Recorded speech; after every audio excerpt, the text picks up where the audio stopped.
নমস্কাৰ জয় হিন্দ সকলোকে স্বাগতম জনালো মন্টু ডিফেন্স আসামলৈ আসাম পুলিচৰ interview PTN PST physical standard test and physical efficiency test October মাহৰ 3 তাৰিখৰ পৰা আৰম্ভ হ'ব অসম পুলিচৰ ইন্টাৰভিউ তাৰ বাবে এডমিট কাৰ্ড কেতিয়া মুকলি কৰা হ'ব এটা ইম্পৰ্টেন্ট আপডেট লৈ আহিছো আপোনালোকৰ মাজলৈ সব ভিডিওটো সম্পূৰ্ণৰূপে চাই থাকিব আৰু যদি হে আপোনালোকে আমাৰ চেনেললৈ প্ৰথমবাৰ কাৰণে আহিছে তেতিয়াহলে চেনেলটো সাবস্ক্ৰাইব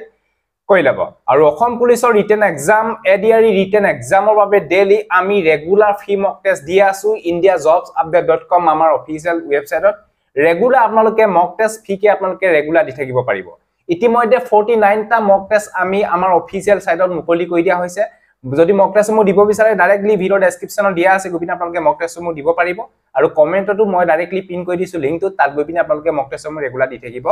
পাৰিব আৰু যদি আমাৰ WhatsApp বা Telegram গ্ৰুপত যদি জয়েন হ'ব বিচাৰে জয়েন হলক তাতে ভাৰত চৰকাৰৰ চাকৰি অসম চৰকাৰৰ চাকৰি সকলো বিলাকৰ আপডেট আপোনালোকে ৰেগুলাৰ আমাৰ WhatsApp এণ্ড Telegram গ্ৰুপতে আপোনালোকে পাই থাকিব আৰু মক টেষ্টৰ লিংকও আমাৰ WhatsApp গ্ৰুপতে আপোনালোকে পাই থাকিব যদি জয়েন হ'ব বিচাৰে জয়েন হলক ভিডিও ডেসক্ৰিপচনত লিংক দিয়া আছে এতিয়া মেইন কথাটো হল অসম পুলিচৰ জি PTN PST physical standard and physical efficiency test October মাহৰ 3 তাৰিখৰ পৰা আৰম্ভ হ'ব ইতিমধ্যে আপোনালোকে ডেটটো বিষয় গম পাইছে যে অসম পুলিচৰ ইন্টাৰভিউ জি PTN PST physical standard test and physical efficiency test October মাহৰ 3 তাৰিখৰ পৰা ষ্টাৰ্ট হ'ব তাৰ বাবে এডমিট কাৰ্ড কেতিয়া মুকলি কৰা হ'ব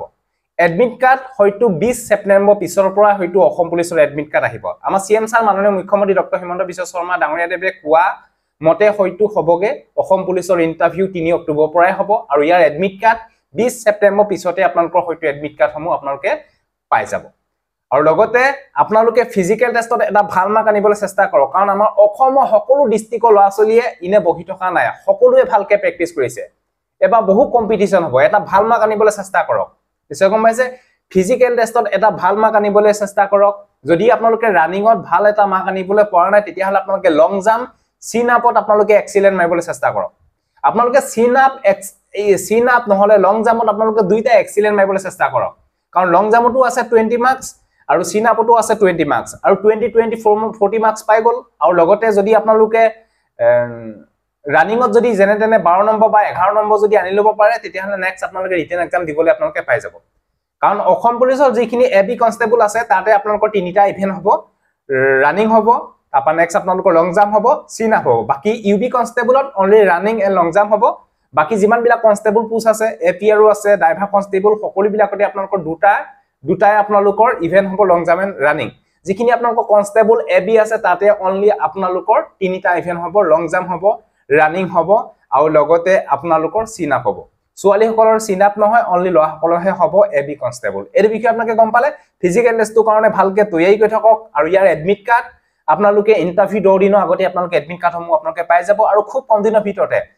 সেপ্টেম্বৰ হয়তো 15 সেপ্টেম্বৰ ভিতৰতে আপোনালোকে অসম পুলিচৰ এছএলপিআৰবি অফিচিয়েল সাইটত হয়তো আপোনালোকে নটিফিকেশন পাই যাব যে এডমিট কাৰ্ড কোনটো তাৰিখে আহিব আপোনালোকে নটিচ হয়তো পাই যাব আৰু ইন্টাৰভিউ অক্টোবৰ মাহৰ পৰাই ষ্টাৰ্ট হ'ব অক্টোবৰ 3 অক্টোবৰ যেনেকৈ আমাৰ সিএম ছাৰে কৈছে যে 3 অক্টোবৰ পৰা ইন্টাৰভিউ হ'ব বুলি কৈছে ঠিক তেনেকৈ আপোনালোকৰ 3 অক্টোবৰ পৰা ইন্টাৰভিউ হ'ব সকলোৱে ভালকে তৈয়াৰী কৰক ভালকে প্ৰেক্টিস এটোৱে আছিল বহু ক্যান্ডিডেটে মোক খুদি আছিল যে অসম পুলিচৰ এডমিট কাৰ্ড কেতিয়া আহিব অসম পুলিচৰ এডমিট কাৰ্ড 20 ছেপ্টেম্বৰ পিছৰ পৰা হয়তো আপোনালোকৰ নিজৰ এডমিট কাৰ্ড সমূহ আপোনালোকে পাই যাব ভালকে আপোনালোকে প্ৰেক্টিস কৰক সো এটো আছিল যদি ভিডিওটো ভাল পালে সকলো ক্যান্ডিডেটক যাতে ভিডিওটো শেয়াৰ কৰক যাতে সকলোৱে গম পাওক সো আজিলে বাই জয় হিন্দ বন্দে মাতৰম জয় অসম ধন্যবাদ